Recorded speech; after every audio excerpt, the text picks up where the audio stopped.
जय हिंद। चलिए आज हम लोग देखेंगे क्लास, है ना, क्लास 10th एंड 12th के लिए, है ना। हमने निबंध का जो एक सीरीज तैयार किया है, उस सीरीज में आपने पहले दीपावली, है ना, दुर्गा पूजा, होली और सरस्वती पूजा, ये 4 निबंध आपने देखा है। हम आज 7वां निबंध लेके आए हैं, महात्मा गांधी, है ना। इससे पहले दो दो जो निबंध है, उस निबंध को अभी छोड़ दिए हैं। उसके बाद फिर आपको हम इसके बाद देंगे, ठीक है ना। इंपॉर्टेंट जो निबंध है वो आपको हम पहले दे रहे हैं। निबंध नंबर 7, महात्मा गांधी। चलिए इनको हम शुरू करते हैं, इस निबंध को।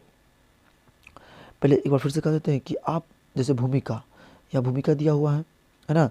भूमिका, आप इसको जब आपको नहीं लिखना हो, आपको याद रहे तो ठीक है, और नहीं याद रहे तो आप पैराग्राफ में भी लिख सकते हैं, पैराग्राफ चेंज करके भी लिख सकते हैं, है ना। ये कोई जरूरी नहीं कि आपको भूमिका देना है, प्रारंभिक जीवन देना है, राजनीति परिवेश देना ही है, यानी देश के लिए क्या कार्य किया था, उपलब्धियाँ क्या सम्मिलित थी, उपसंहार क्या, ये सब देना की जरूरत नहीं है। आप वैसे भी दे सकते हैं। लेकिन अगर आपको क्लास 10th में हो तो आपको 100% देना ही देना हो, क्योंकि वो आपको पॉइंट बाय पॉइंट ही देगा, है ना। हिंदी में पॉइंट बाय ही पॉइंट देगा, इसलिए उसको आपको देना ही देना है। तो चलिए शुरू करते हैं बिना टाइम गवाए। देखिए, महात्मा गांधी पर निबंध, है ना। भूमिका, भारत शुरू से ही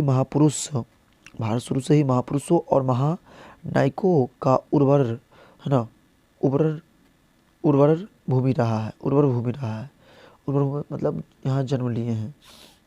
चलिए शुरू करते हैं। भूमिका, भूमिका में देखिए, भारत शुरू से ही महापुरुषों और महानायकों का, और महानायकों का उर्वर भूमि रहा है। एक से एक दिग्गजों ने अपने अद्भुत गुणों, अद्भुत लक्षण या लक्ष्य, प्रतिभाओं, है ना, और सुंदर विचारों से अपने देश को क्या, दुनिया को सुशोभित किया है। उन्हीं में से एक थे महात्मा गांधी, जिनका हमारे देश की आज़ादी में महत्वपूर्ण योगदान है। जिनका हमारे देश की आज़ादी में क्या है, प्रारंभिक जीवन एवं शिक्षा में देख लीजिए, है ना।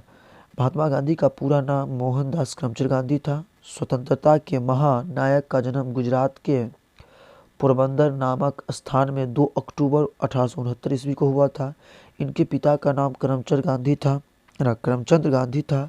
माता का नाम थी पुतली बाई, है ना। इनका माता क्या नाम था, पुतली बाई। थोड़ा सा सेलेक्ट करते हैं, इनका माता क्या नाम था, पुतली बाई। देखिए प्रारंभ चेंज कर लीजिएगा। मोहनदास करमचंद गांधी ने अपनी प्रारंभिक शिक्षा पोरबंदर में तथा माध्यमिक शिक्षा कठियावाड़ में, है ना, कठियावाड़ में पाई थी, और बैरिस्ट्री यानी लॉ की शिक्षा पाने के लिए लंदन जाना था। साथ ही बैरिस्ट्री पास करने के बाद यह भारत के बम्बई यानी मुंबई शहर में वकालत करने लगे। कहाँ वकालत करने लगे, मुंबई शहर में वकालत करने लगे। यह क्या था, प्रारंभिक जीवन एवं शिक्षा था। चलिए आगे बढ़ते हैं, राजनीति प्रवेश देख लेते हैं। राजनीति प्रवेश यानी देश के लिए क्या कार्य किए, है ना। जब राजनीति में एंट्री किए, प्रवेश किए, तो देश के लिए क्या कार्य किए।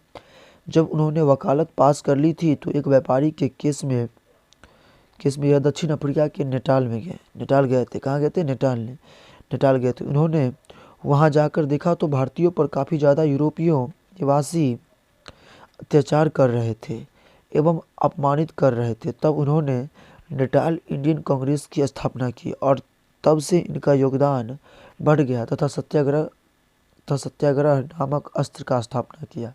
किस अस्त्र का स्थापना किया, सत्याग्रह नामक अस्त्र का। लिखिएगा, उसी समय नील की खेती जो बिहार में हो रहा था। देखिए जब लंबा लिखिएगा ना तो पैराग्राफ चेंज कर दीजिएगा, है ना। उसी समय नील की खेती जो बिहार में हो रहा था, उस पर भी यूरोपियन कहर बरसा रहे थे। इन्होंने अपना कार्यक्रम मोतिहारी में किया और किसानों का पक्ष लिया एवं समझौता करवाया। इन्होंने असहयोग आंदोलन 1921 ईस्वी में प्रारंभ किया। इन्होंने असहयोग आंदोलन कहाँ प्रारंभ किया, 1921 ईस्वी में प्रारंभ किया। इनका भारत के लिए राजनीति में महत्वपूर्ण भूमिका रही है। क्या रही है, महत्वपूर्ण भूमिका रही है। चलिए, अन्य उपलब्धियाँ, क्या सब उनको उपलब्धियाँ प्राप्त हुई। महात्मा गांधी जी को बापू भी कहा जाता है। क्या कहा जाता है, महात्मा गांधी जी को बापू भी कहा जाता है। यह हमेशा सत्य और अहिंसा पर चलते थे। किस पर चलते थे, यह हमेशा सत्य और अहिंसा पर चलते थे। इन्हीं का नारा है डू एंड डाई, करो या मरो, है ना। इनको राष्ट्रपिता भी कहते हैं। क्या कहते हैं, इनको राष्ट्रपिता भी कहते हैं। इन्होंने नारा दिया, अंग्रेजों भारत छोड़ो, अंग्रेजों भारत छोड़ो। इन्होंने यंग इंडिया एवं यंग यूरोप नामक पुस्तक की रचना भी की। क्या किया, यंग इंडिया और यंग यूरोप नामक पुस्तक की भी रचना की, है ना। तो देखिए संविधान में देख लीजिए, आज राष्ट्रपिता महात्मा गांधी जी भले हमारे बीच नहीं है, आज राष्ट्रपिता महात्मा गांधी जी भले हमारे बीच नहीं है, लेकिन उनकी कृत से भारत सुखी महसूस कर रहा है। क्या कर रहा है? उनके कृत से भारत सुखी महसूस कर रहा है। उनके मार्गदर्शन हमेशा सुखदायक होते हैं। उनके मार्गदर्शन हमेशा क्या होते हैं? सुखदायक होते हैं। कैसा लगा ये जो वीडियो? अच्छा लगा तो like and subscribe and share करना ना भूलें, ताकि आने वाला वीडियो का, और देखिए बेल आइकन भी ऑन कर लेता है कि आने वाला वीडियो का नोटिफिकेशन आपको टाइम पर मिल जाए, है ना। इसलिए thank you for watching this video guys.